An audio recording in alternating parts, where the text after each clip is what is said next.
Asik. Tapi kalau Ibnu Abbas sholat tuh cepat. Ketika ditanya, kenapa kalau anda sholat cepat? Setan baru tata-tata mau goda, saya sudah selesai. Kata.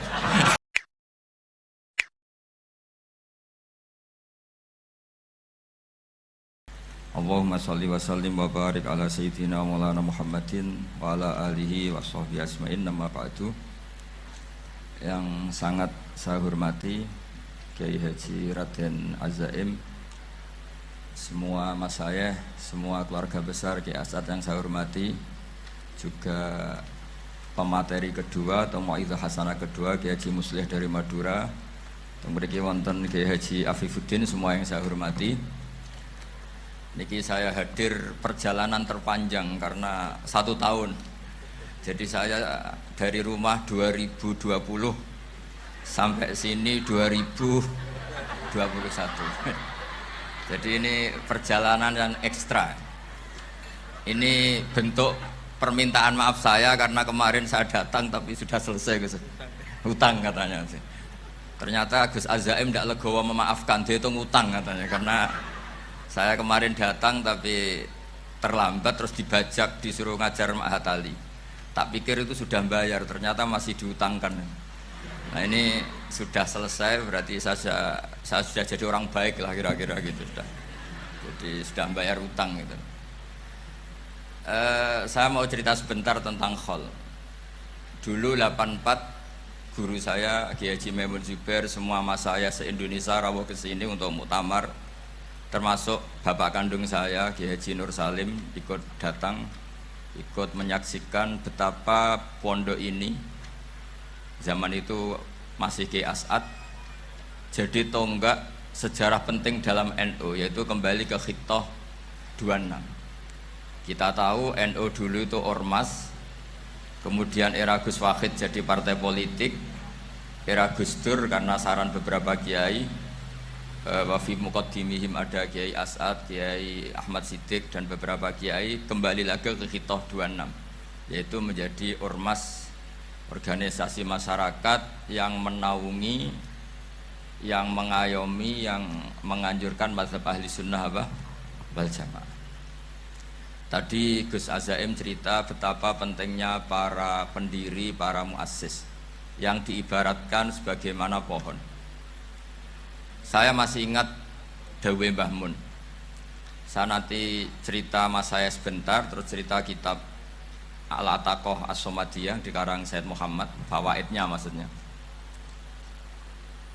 Kalau Islam Arab, ini kata Mbah Mun, kalau Islam Arab itu contohnya kayak pohon kurma, jadi kuat. Dan wajah tasbihnya itu di daunnya tidak jatuh. Tapi kalau Islam Indonesia kata Mbah Mun itu kayak padi, jadi ya agak doyong-doyong sedikit gitu. Jadi untuk menghadapi angin besar itu pilihannya 2, Anda kekar kayak kurma atau fleksibel kayak padi. Jadi ya doyong-doyong sithik gitu. Ada koruptor sowan, salam templeknya ya diterima gitu. Ada calon bupati cantik ya dijukung, pokoknya agak-agak doyong gitu. Tapi baru kayak doyong itu nggak bisa roboh karena fleksibel. Jadi kazar in akhraja syatahu, jadi ada 2 tamsil. Karena memang menghadapi orang fasik, orang dolim ini, kita sebagai ulama itu ya kebingungan. Ini mungkin Ki Afif bisa bahsul masail ini. Karena pertanyaannya gini, saya berkali-kali digojlok sama bapak saya. Berteman orang fasik hukumnya gimana? Pasti dijawab haram. Tapi kalau pertanyaannya dibalik, membina orang fasik hukumnya gimana? Baik. Dan bisa membina kalau berteman.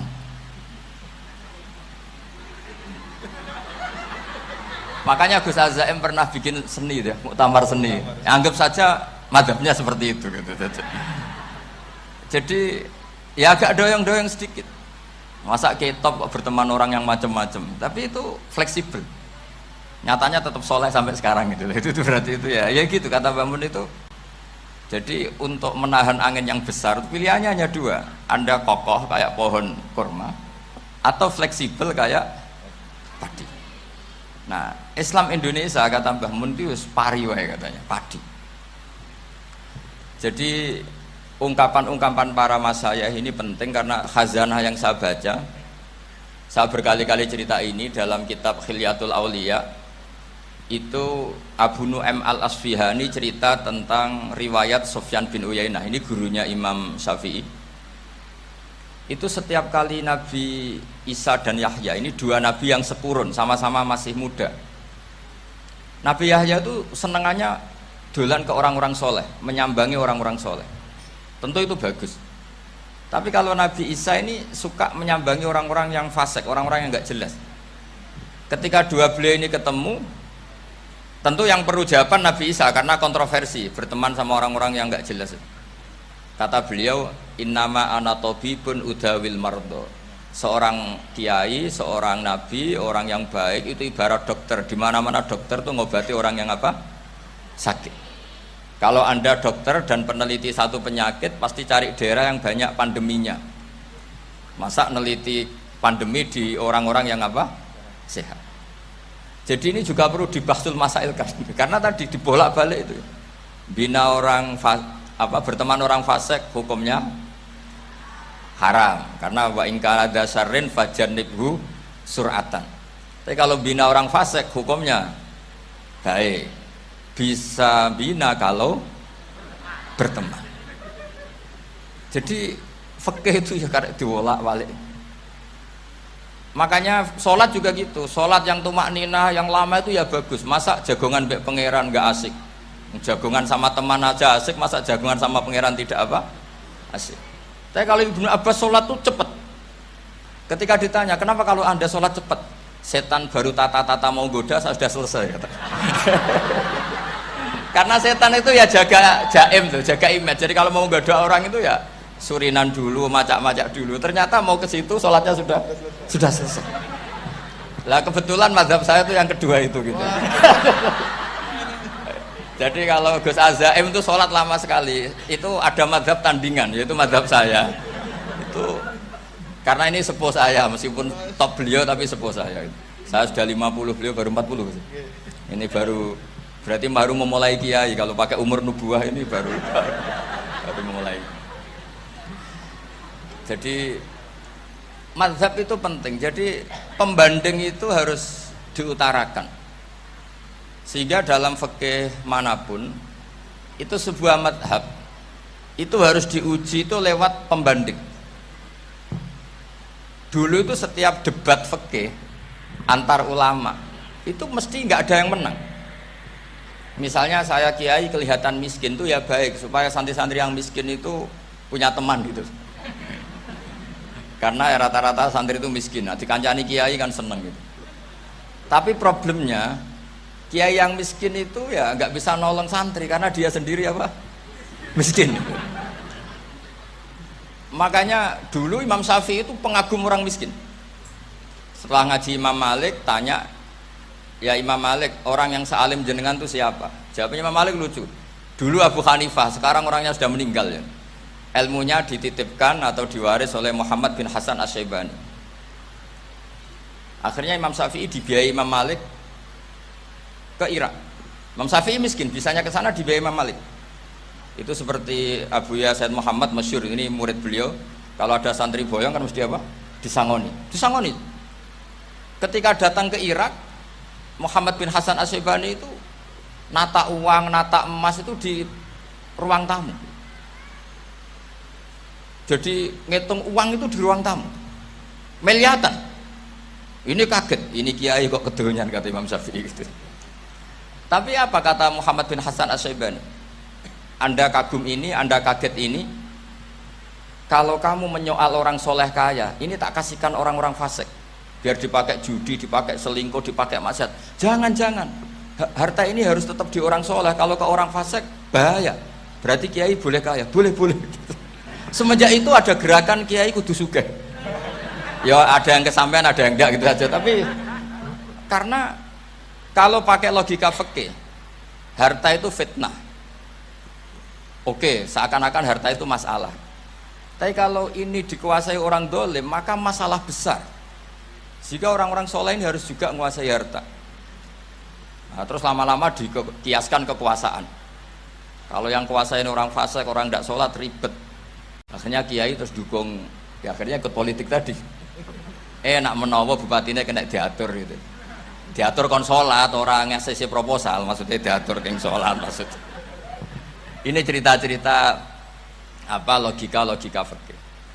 Makanya saya sering ngaji kitab-kitab itu, diantara yang saya suka adalah ada dialog besar yang terjadi di antara orang-orang pilihan, termasuk bahkan di antara para nabi dan Tuhan. Jadi unik, Allah sendiri kadang mengajari kecerdasan para nabi itu ya lewat dialog. Masyhur itu, Nabi Ibrahim itu punya ruang khusus untuk sholat dan tidak boleh siapapun masuk situ. Tahu-tahu ada yang sudah di situ. Beliau membuka, kaget. Siapa memberi izin ke kamu yang punya rumah ini? Saya yang punya rumah dan saya tidak memberi izin kamu. Yang memberi izin saya itu yang punya saya, kamu dan rumah ini. Yaitu Allah Ta'ala katanya. Wah, berarti kamu malaikat dong? Iya, saya malaikat Israel. Disuruh nyabut nyawa kamu kan? Ya agak sopan karena nggak pernah mondok di Salafiyah gitu, namanya malaikat Israel itu. Itu akhirnya Nabi Ibrahim bilang, wah itu keliru, Anda pasti keliru. Hal ra'aita habiban yumitu habibah, hal ra'aita khalilan yumitu khalilah. Saya ini Khalilur Rahman, saya ini kekasih Allah. Masa ada kekasih bunuh yang dikasih? Itu Israel akhirnya ngaji, masuk akal juga. Ternyata perintah ini mungkin hoax ya, pokoknya dia terus mikir akhirnya.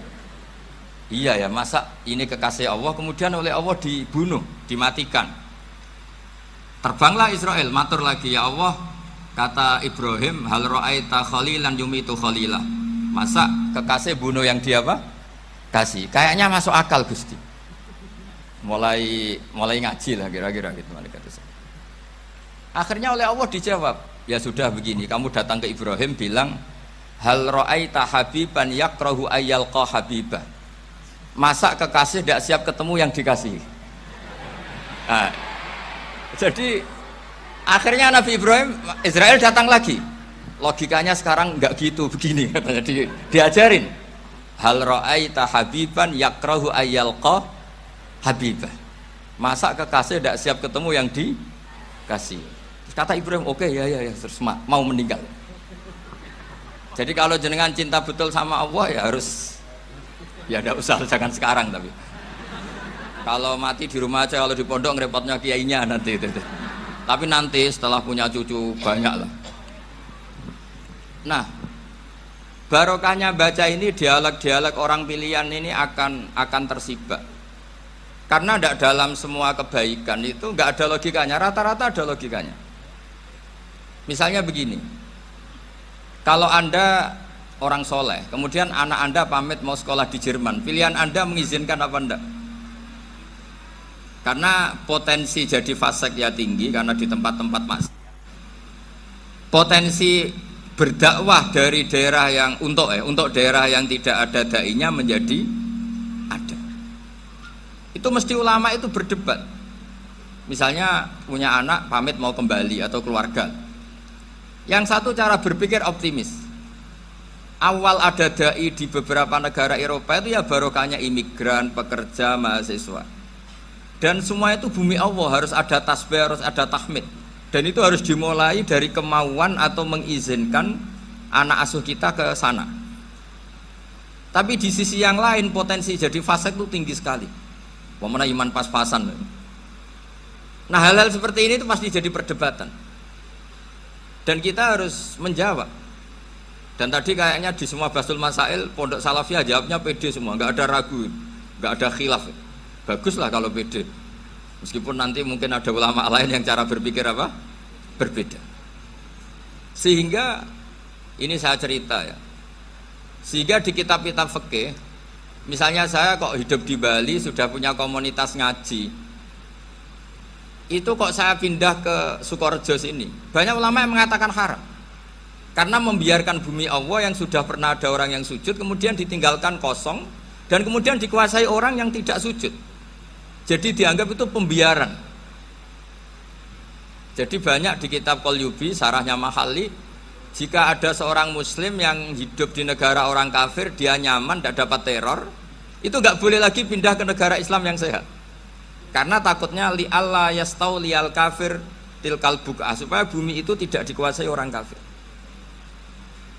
Jadi ini hal-hal yang para fuqaha itu harus berdebat. Karena ini masalah-masalah furu'iyah. Sehingga mulai dulu ya banyak ulama yang nyun sewu berpolitik, mulai Wali Songo sampai sekarang alhamdulillah yang minat banyak. Mungkin bedanya ikhlas sama tidaknya. Tapi kalau saya pernah dikeluhin utusan dari ya komunitas. Islam Indonesia itu dulu itu ceritanya banyak yang dari Kamboja. Kalau dulu orang cerita itu orang Cempa. Itu setelah di Indonesia besar Wali Songo dan Brawijaya 5 itu sudah mulai oleng, itu singkat cerita mereka berpikir ingin bikin kerajaan apa? Islam di Demak Mintoro dengan raja pertama yaitu Raden Fatah, karena Raden Fatah ini putra Brawijaya. Padahal setelah jadi kerajaan ini era cucu sudah konflik, berebut kekuasaan. Akhirnya sampai jadi Jipang, jadi Jogja, jadi Solo dan seterusnya. Tapi kata Mbah Mun itu tetap barokah, karena orang Islam terus terbiasa mimpin. Sekeliru-keliru sidik, pokoknya orang Islam biasa mimpin. Sehingga zaman Mbah Hashim ya sudah mimpin Masumi, zaman Ki As'ad pengaruhnya besar, sampai sekarang Kiai pengaruhnya besar. Nah barokahnya Kiai pengaruh besar ini sampai moral jadi ukuran. Misalnya sekarang ada calon bupati kok nggak sholat, itu pasti kalah. Jadi sholat itu jadi tolok ukur untuk calon apa? Bupati. Meskipun mungkin punya efek pura-pura sholat, tapi nggak apa-apa lah, sementing moral ini jadi ukuran. Sementara yang di Thailand, di Patani, itu karena dulu pelajarannya tasawuf, itu orang nggak ambisi mimpin dunia, tahu-tahu dipimpin, dan akhirnya nyuwun sewu ya saake Islam yang dulu terlalu tasawuf karena nggak punya pengalaman memimpin, akhirnya lazimnya konsekuensinya hanya dipimpin. Tapi Islam Indonesia beda, karena kulino mimpin itu akhirnya dari orang Islam biasa menjadi Islam yang sholat sampai Islam yang bisa ngaji, itu bisa mimpin negara. Tentu yang paling populer dimulai Gus Dur. Jadi ini sesuatu yang barokahnya istihad para kiai, sementing Islam kulino mimpin. Sehingga di Indonesia itu barokahnya itu, kebaikan itu jadi tolok ukur. Ada orang kok terkenal koruptor atau terkenal nyuwun sewu selingkuh atau terkenal apa, itu pasti tidak jadi. Karena moral itu menjadi tolok ukur. Dan itu adalah politik para kiai. Jadi ini saya cerita, dan itu negara juga akhirnya untung karena seleksi agama sama negara itu sama-sama kiai ya bilang negara harus dipimpin orang soleh, negara juga bilang seperti itu. Nah, ketokohan-ketokohan para beliau-beliau ini yang mau lah bekerja sama dengan umarok. Kita tahu dulu Pak Harto ya rawuh ke sini ketika Muktamar 84, rawuh ke Ki As'ad, ketika mau kembali ke Khittah juga dirembuk oleh ulama dan umarok. Dan akhirnya ini menjadi negara yang alhamdulillah semoga selalu menuju baldatun thayyibatu wa rabbun apa ghafur. Nah, kemudian di sini saya tabarruk dengan Said Muhammad, gurunya Kiai Haji Azaim. Saya mau cerita tentang amaliyah tadi. Saya sebetulnya nggak niat bacakan bab itu, gara-gara ada khataman jumlahnya banyak saya jadi pusing. Ini panitianya tanya, khatam betul apa enggak? Iya Gus, khatam betul. Tapi kayaknya saya tidak yakin itu. Karena saya ini kan dari pondok tahfidz itu. Biasanya anak khataman itu ya rodok bodoni itu. Dibaca buanter sing nyemak yang mendelok pojoke tok. Mergo kebanteren. Nah, akhirnya lafat-lafat yang di tengah itu enggak di apa? Baca. Tapi ya semoga dimaafkan Allah lah. Yang jelas itu enggak. Tapi saya mau cerita ya. Jadi cara berpikir Said Muhammad ini nanti juga saya teruskan di Ma'had Ali. Ini saya baca ya. Di antara yang diyakini madhab Malikiyah, ini saya baca saja teksnya. Jadi ada riwayat namanya, kalau Said Muhammad bahasakan itu Ataqoh Somadiyah. Kalau di Indonesia kadang orang bilang Al-Ataqoh Al-Kubro, yaitu dengan membaca surat Ikhlas. Di sini jumlahnya hanya 100 kali, Kila 1000 kali. Tadi berapa semua? 700-an, 700 juta, 700 juta ini sudah susuk banyak ini. Di sini hanya 40, riwayat lagi 100, 1000. Terus sampean tadi berapa? 800 juta. Wah, ini sudah susuk ini. Itu anak cucu sampean pasti masuk surga itu kalau bisa. Ini saya baca, ini kitabnya Sayyid Muhammad ini. Suratul Ikhlasi wal Itqu minan nar. Akhrajat Tabrani fil Kabir an Fairuz ad-Dailami wa Ibnu Uftin Najasi.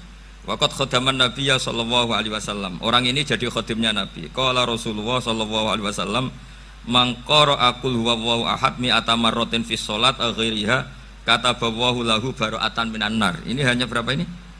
Mi'ata marrah. Berarti kalau satu orang itu cukup 100. Tadi sudah untuk 7 turunan tadi untuk orang berapa? 800 juta. Ya, untuk 7 turunan cukup. Cukup. Untuk 7 turunan. Ya, sudah susuk ini, sudah susuk ini. Aduh, ribet ini. Nah, ini tak cari pembenarannya ini supaya keren. Ini di halaman 188 Abwabul Farad. Warwa Ibrahim bin Muhammad Al-Khiyari fi fawaitihi an Khudzaifah marfu'an. Man qara'a qul huwallahu ahad alfa marratin faqad ishtara nafsahu minallah. Berarti 100, ada riwayat lagi 1000. Nanti tak carikan lagi yang berapa? 1 miliar mungkin. Jangan banyak-banyak. Nah, ini saya baca ya. Wa hadzal adatu huwa al-ma'rufu bi ataqatis somadiyah. Wa qad nassa jama'atun mutaakhiril malikiyah ala istihbabi ataqatis somadiyah wa haddu ala qiraatiha wa istimaliha. Minhum Asy-Syaikh Abdus Salam Al-Asmar sak teruse ini. Jadi kullu haula'i istahabbu ataqatas somadiyah ma'atirafi ba'dihim kal misnawi bi syiddati fi hadisiha. I'timadan ala anna hadza minal fadha'il allati yutasahalu fiha. Faman sa'a yasta'milaha roja'a khusulama fiha fala ba'sa bidzalik ala syarti alla ya'taqida thubuta dzalika anin nabi sallallahu alaihi wasallam hatta la yaqa fil kitsbi alaihi. Jadi intinya itu silahkan Anda bikin jumlah sesuai versi Anda. Yang penting Anda jangan kampanye kalau itu perintah Kanjeng Nabi Muhammad sallallahu alaihi wasallam. Karena kalau kamu atasnamakan Nabi kemudian jumlahnya sampai 800 berapa? 800 juta, berarti Nabi mengajarkan masyaqqah pada umatnya. Jadi cukup yang riwayat itu di sini hanya 100 sama 1000. Jadi kalau jumlah tadi untuk 7 apa? Turunan. Jadi kamu harus ditutup dengan doa, ya Allah, semua itu bukan untuk saya tapi untuk 7 turunan. Tolong catat ya Allah, karena itu. Jadi artinya gini loh ya, orang Indonesia yang sering mempraktekkan ataqah somadiyah itu bukan tanpa dalil. Ternyata dalam mazhab Maliki, saya masih ingat ketika mbah saya kandung, bapaknya bapak, asmane Mbah Nur Syam, itu wasiatnya minta dibacakan 4000. Yang baca pas itu ya bapak sama anak-anaknya. Dan kemudian alhamdulillah zaman akhir itu mulai agak ngawur. Kalau ada acara itu wong liya kon maca anake mlebu metu gak melok maca. Itu keliru, saya jamin itu keliru. Saya sering kalau mimpin di rumah, kalau yasinan di tonggo-tonggo kok anaknya gak maca, saya keluar. Bapakmu wong liya kon maca, kata saya gitu. Jadi itu menurut saya itu yang jelas. Saya sampai ngisi begini. Yang ada riwayatnya itu idza mata ibnu adam in qata amaluhu illa min salasin shadaqatin jariyah au ilmin yuntafa'u bi awaladin sholihin yatullah. Itu tidak ada di hadis au kiyayin sholihin yatullah, kata. Yang ada itu awaladin apa? Sholihin. Jadi anaknya harus ikut, kalau tidak ada usah, kata. Akhirnya anaknya dawuh nggih Gus nggih. Akhirnya tak kei jagung paling akeh, kula mendet sithik. Wong aku ora anake kok. Kadang-kadang enggak, orang lain baca buahnya anaknya mau mlebu metu mau enggak no tamu mbek rokokan. Itu harus ditobatkan itu. Keliru itu. Karena nasnya bukan auqiyayin sholihin tapi awaladin sholihin. Ini bukan provokator, ini memang iya seperti itu. Nah, terus tentang tadi la ilaha illallah yang didawuhkan Gus Azaim. La ilaha illallah itu penting sekali, cuma saya mohon itu dielmoni lah. Jadi dulu kalimat ini menjadi spesial karena dielmoni, karena dimulai dari fa'lam annahu la ilaha illallah. Terusannya ayat tuh wastaghfir li dzambika walil mu'minina wal mu'minat. Saya ulang lagi ya. Terusannya ayat tuh wastaghfir lidzambika walil mu'minina wal mu'minat. Makanya menurut mazhab Sadili, kamu disuruh baca la ilaha illallah dulu, jangan istighfar dulu. Saya ulang lagi ya. Dalam mazhab Sadiliyah itu la ilaha illallah dulu, nggak boleh istighfar dulu. Alasannya masuk akal. Orang yang kafir 70 tahun itu sekali baca la ilaha illallah itu langsung yughfar lahum ma qad salaf. Sehingga la ilaha illallah sendiri sudah punya kekuatan supaya dosa kita diampuni. Qul lil ladzina kafaru iyantahu yughfar lahum ma qad salaf. Cara menghentikan kekafiran gimana? Dia melafadzkan la ilaha illallah. Ini kalimat yang begitu saktinya sampai orang yang kafir puluhan tahun itu dosanya semuanya terhapus hanya karena melafadzkan la ilaha illallah. Nah, makanya kata Abdul Hasan Asyadili wastaghfir lidzambika ay biadil kalimah.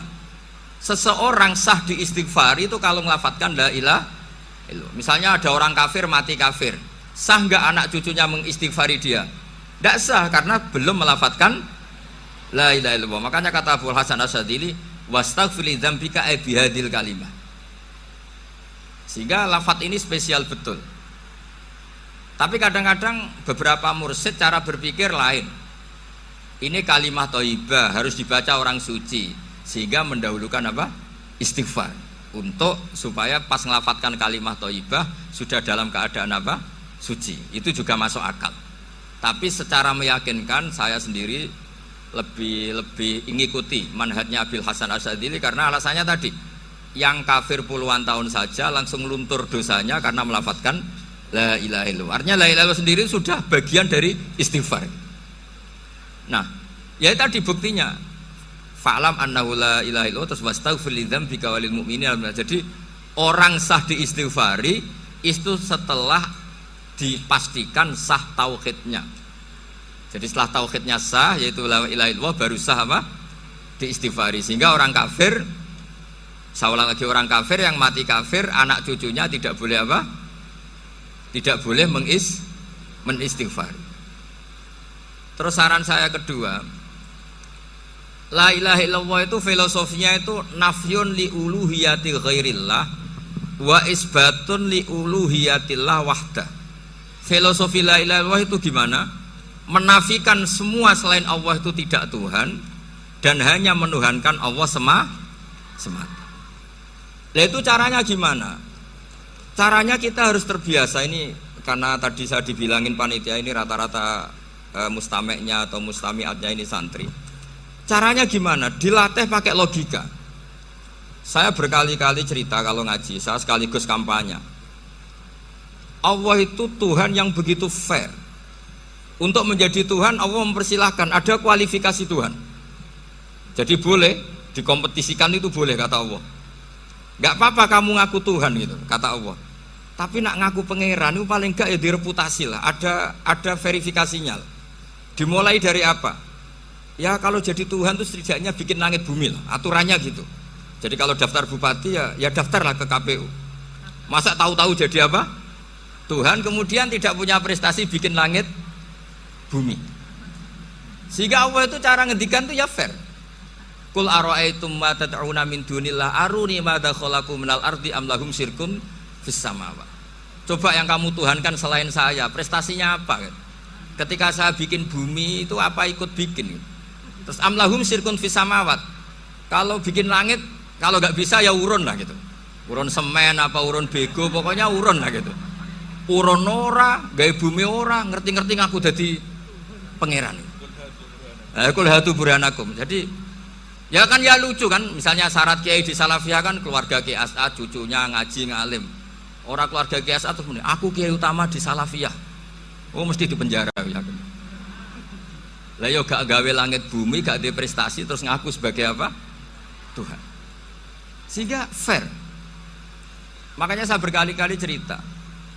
Jubair bin Mut'im itu punya anak namanya Muhammad. Ini sudah orang alim, Muhammad bin Jubair bin Mut'im.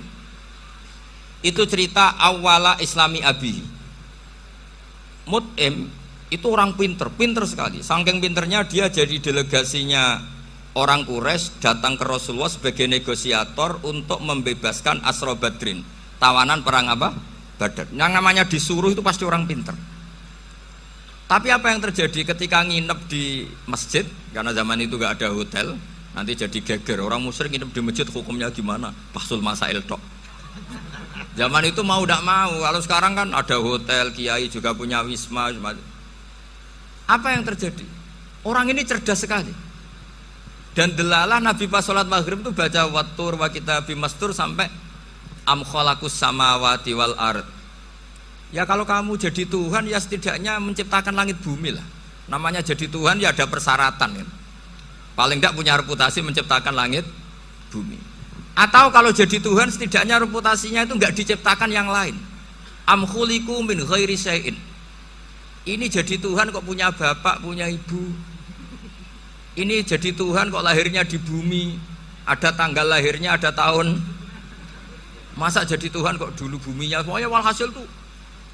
Akhirnya Nabi ketika salam sholat maghrib dia datang, ya Rasulullah, akalku habis oleh ayat yang barusan kau baca. Sudah saya Islam saja.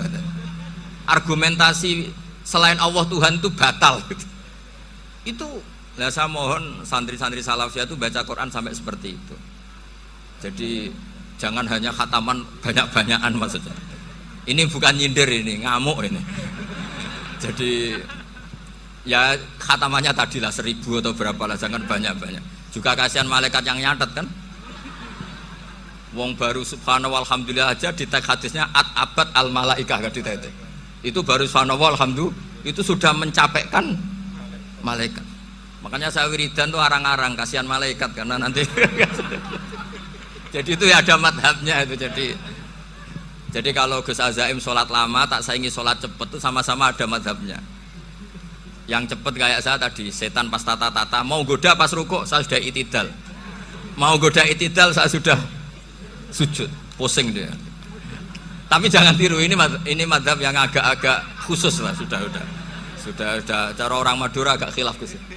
Khilaf ya, khilaf ini agak khilaf ini sudah. Tapi saya ingin lah, sampean kalau ngaji Quran itu dilatih berlogika. Jadi Allah itu fair. Nggak apa-apa kalian ngaku Tuhan tuh nggak apa-apa, tapi tunjukkan prestasi kamu apa. Aruni madza khalaqu minal ardi am lahum syirkun fis samawati. Am khalaqus samawati wal ard. Diulang lagi, am khuliqu min ghairi syai'in. Setidaknya kalau jadi Tuhan itu ya nggak butuh yang lain lah. Masa jadi Tuhan kok wujudnya saja butuh orang lain, butuh bumi, eksistensinya butuh makan, butuh minum. Makanya Allah cara meniadakan uluhiyah selainnya itu Allah itu redaksinya itu mengena sekali. Yaitu tadi dengan cara-cara seperti itu. Sebagian ayat disebutkan ma asyattuhum khalqas samawati wal ardi wala khalqa anfusihim. Wong Tuhan kok nggak punya reputasi bikin langit, bikin bumi, bahkan untuk menciptakan diri saja nggak bisa. Ya sudahlah, kamu nggak usah ngaku Tuhan, nggak level kata gitu. Akhirnya terus ditemukan Tuhan yang sejati, yaitu wal awwal wal akhir wal zahiru wal batin. Itu yang mut'im ini tadi termasuk orang yang sangat cerdas sekali. Padahal itu bacanya bukan pas basul masail, enggak. Nabi pas sholat maghrib. Juga bukan pas ceramah, enggak. Tapi itu didengarkan. Makanya termasuk ini spesial untuk hormat saya kepada Ki As'ad. Makanya saya ini kalau mentasjik santri-santri, ini agak sensitif, tapi sudah saya tidak perlu takut fitnah. Saya termasuk, kenapa saya ingin jadi ahli tafsir, tentu yang membentuk itu Mbah Maimun dan bapak saya. Bapak saya itu hafal Quran kayak hafal Fatihah, saking senengnya Quran. Mungkin bisa kamu saingi itu. Itu adalah orang kafir itu bisa paham Quran. Itu sangat menyinggung saya. Orang kafir itu bisa paham Quran. Ketika Umar Islam itu karena mendengar apa coba? Mendengar apa? Quran. Dan itu masih kafir apa sudah Islam? Masih kafir karena kalimat-kalimat yang di Quran itu begitu jelas wal kitabil mubin sehingga didengarkan orang kafir pun tuh ngefek. Makanya ketika Umar datang ke saudari putrinya, kemudian dengar Toha ma anzalna alikal Quran apa? Litasqa, itu dia terus iman. Begitu juga Mut'im. Itu ketika dengar Nabi baca surat At-Tur ya langsung iman. Makanya kata Ibnu Jarir At-Tabari, kamu jangan pernah bilang gini, syaratnya paham Quran itu harus alim, harus gini. Lah nanti berarti orang kafir punya alasan di depan Allah, ya Allah, engkau ngandani kami dengan Quran yang nggak bisa difahami kecuali alim dulu. Lah saya alim gimana? Nggak pernah mondok. Mondok gimana? Saya kafir. Jadi artinya gini loh, kata Ibnu Jarir At-Tabari, Allah tidak mungkin mengatakan gini, ifhamil Quran bima la fahmalaka. Quran itu harus kamu fahami. Sementara orang kafir karena lafadznya Quran khusus gak bisa memahami. Makanya Quran itu dibaca. Itu banyak orang kafir yang menjadi muslim karena mendengar apa? Al-Quran. Padahal kafir. Nah termasuk tadi Muhammad bin Jubair bin Mut'im ini itu menjadi Islam ya karena mendengar Quran. Padahal dia saat itu masih apa? Kafir. Karena tadi logika misalnya nggak paham secara lafadz Arab. Sekarang misalnya nyuwun sewu ada orang ateis. Saya pernah didatangi seorang ateis yang nggak percaya Tuhan. Saya mau Islam Pak Ba, asal Anda bisa menjelaskan Tuhan itu siapa. Coba Quran dibaca secara makna, tidak secara lafadz tapi secara makna. Begini misalnya, ada orang ateis datang ke saya, Pak Ba, saya mau Islam, asal Anda bisa menjelaskan Tuhan itu siapa. Terus saya tanya, ini ngajak goblok-goblokan apa pinter-pinteran, kata saya. Terus dia jawab, ngajak pinter-pinteran Pak, saya ini doktor katanya. Maksudnya di akademiknya dia doktor, mungkin jurusan matematika atau apa, tapi di ketuhanannya jeblok. Terus tak tanya, kalau ini ada kertas, kamu suka ada rumusnya apa suka ada? Ya suka ada rumusnya. Kenapa ada kertas? Ya karena ada yang bikin. Nah kira-kira berstatus membikin atau membuat itu sesuatunya maujud apa enggak? Ya pasti maujud lah, pasti ada. Ya sudah, anggap Tuhan itu adalah sebab dari semua yang ada. Masa alam yang seperti ini, langit dan bumi ini maujudat, kemudian kamu katakan kholaqohal adam, bahwa alam raya yang maujud ini diciptakan oleh ketiadaan. Ya juga, berarti Tuhan itu ya. Ya itu yang namanya Tuhan. Lalu mulai dulu kiai-kiai ngomong gitu kan saya Islam katanya. Jadi kiai-kiai itu kadang-kadang kalau jawab pokoknya KBU digawe Tuhan. Beda dengan dakwanya orang-orang mantek. Orang-orang mantek itu kan nggak pernah nyebut Allah. Ini alam khawadis, labuda min muhdis. Meskipun mereka, nah muhdis ini menurut Islam namanya Allah, tapi sebetulnya kan nggak langsung bilang Allah. Jadi tak kasih tahu, alam raya ini mewujud nggak? Ya mewujud Pak Ba. Bisa nggak sesuatu yang nggak ada menjadi faktor wujudnya yang ada? Ya nggak bisa, namanya nggak ada itu nggak bisa jadi faktor. Nah itu hebatnya ulama-ulama kita ketika mengenalkan Allah itu siapa? Zat yang wajibil wujud. Jadi kita ini kalah pinter ulama-ulama dulu. Ya alhamdulillah kalahnya sama ulama dulu. Kalau kalah sama ulama sekarang isen Pak. Jadi ulama dulu sudah pinter. Pasti pertanyaan dasar manusia, hadil maujudat itu man kholaqoha, siapa yang menciptakan? Kalau kamu langsung jawab Allah atau Tuhan, mereka pasti tidak nerima. Ya jawab saja, hadil maujudat mesti kholaqoha maujudun. Nah berhubung maujud ini berstatus pencipta, harus super. Nah super ini oleh ulama disebut wajibul wujud atau musabbibul asbab, yang oleh Islam dinamai Allah. Tapi kita langsung ngomong Allah, ya mesti aja bingungkan kan bagi yang bingung maksudnya. Ya saya mohonlah kalimat-kalimat la ilaha illallah itu diamatilah, diresapi sampai seperti penjelasan saya ini, sehingga punya kualitas ilmu. Karena syaratnya memang fa'lam, harus punya kualitas apa? Ilmu. Ilmu itu apa? Ma'rifatus syai' ala ma huwa alaih. Mengenal sesuatu sesuai detail-detail sifatnya sesuatu itu. Misalnya kalau Allah sudah jadi Tuhan, ya harusnya qabla kulli syai'. Masa Tuhan sama yang dituhani wujudnya dulu yang dituhani? Ditemukanlah sifat awal atau qadim. Makanya benar Gus Azaim tadi, kalau sudah bertauhid harus hafal akidah berapa khamsin. Dimulai apa? Wujud. Kenapa harus dikatakan wujud? Karena alam raya ini kadung maujudat. Hadhil alam maujudun. Masa maujudun khalaqahul adam? Masa maujudat khalaqahul adam? Nah itu yang disebut am khuliqu min ghairi syai'in am humul khaliqun. Jadi saya mohon semohon-mohonnya, cobalah tradisi-tradisi lihat baru ayat ini dihidupkan lagi, sehingga kita baca Quran itu sekaligus menjadi orang yang sangat argumentatif. Karena Quran adalah qul falillahil hujjatul balighah. Dilatih, jangan bosan dilatih. Makanya kalau saya baca ayat-ayat seperti itu, cek fair ya Allah itu. Fair betul.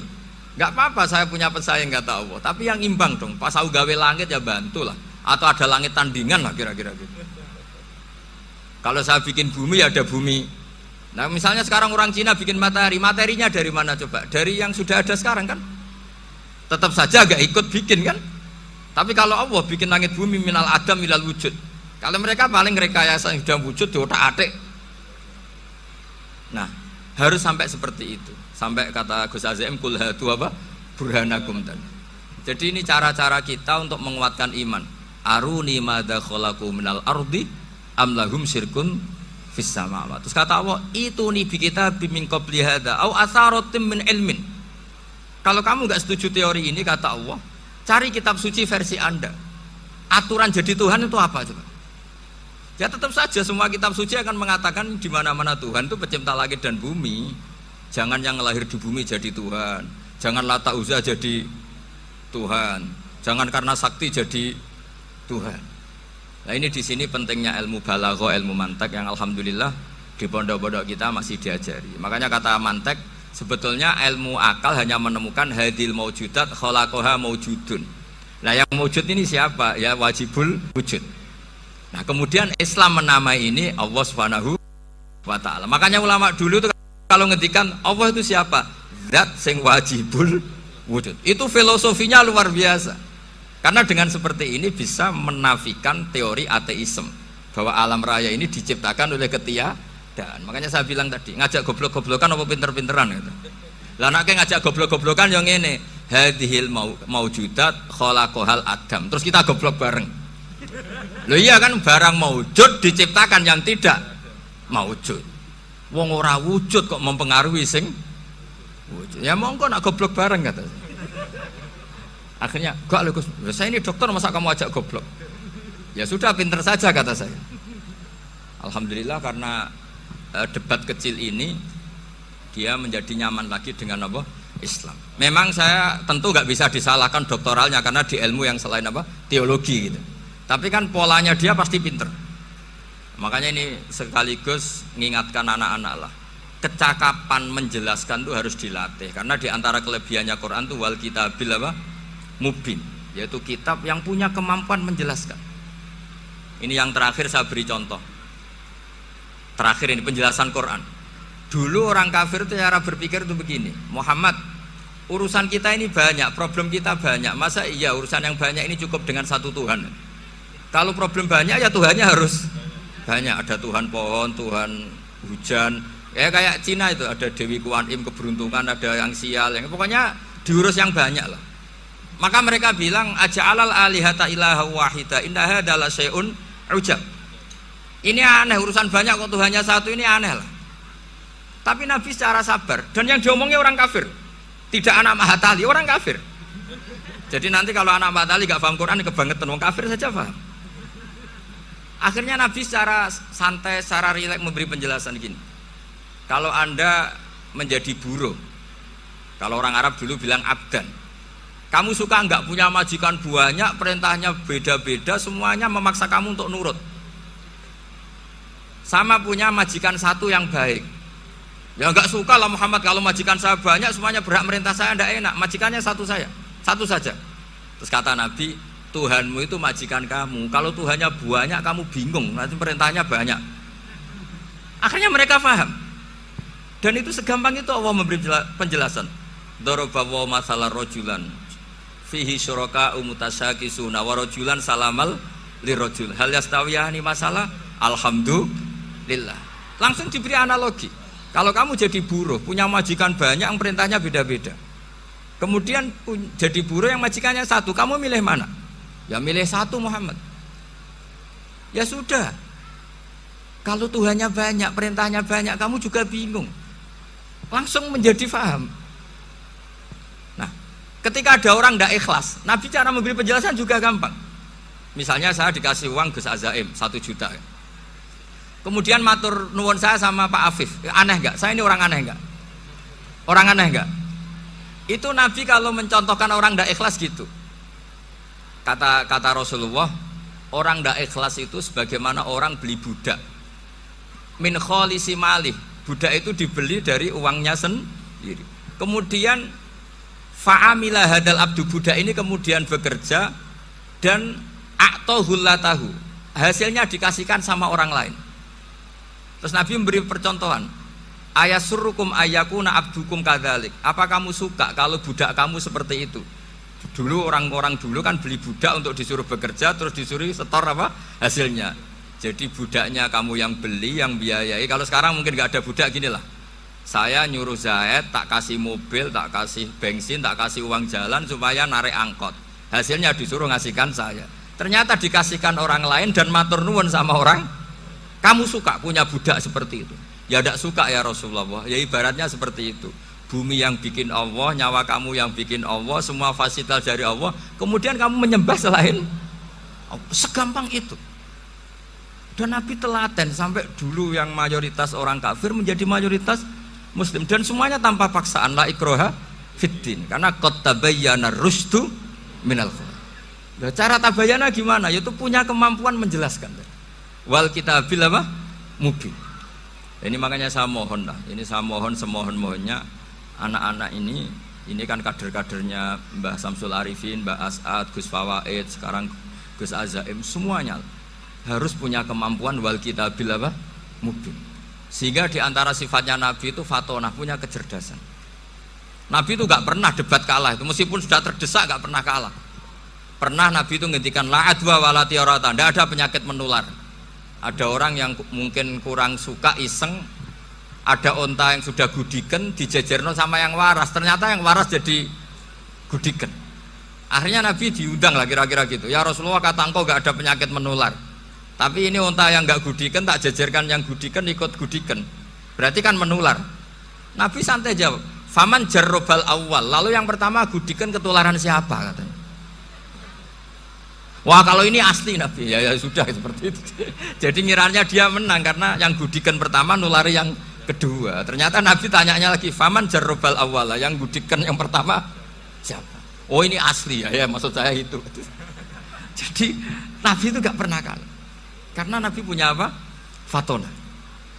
Jadi saya mohon, ya tadi makanya ini efeknya itu khatamannya gak boleh banyak-banyak ya.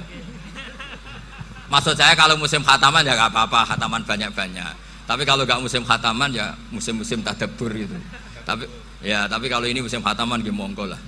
Cuma saya kok kasihan malaikatnya tadi itu kok. Ya ngoten mawon, minta maaf. Assalamualaikum warahmatullahi wabarakatuh.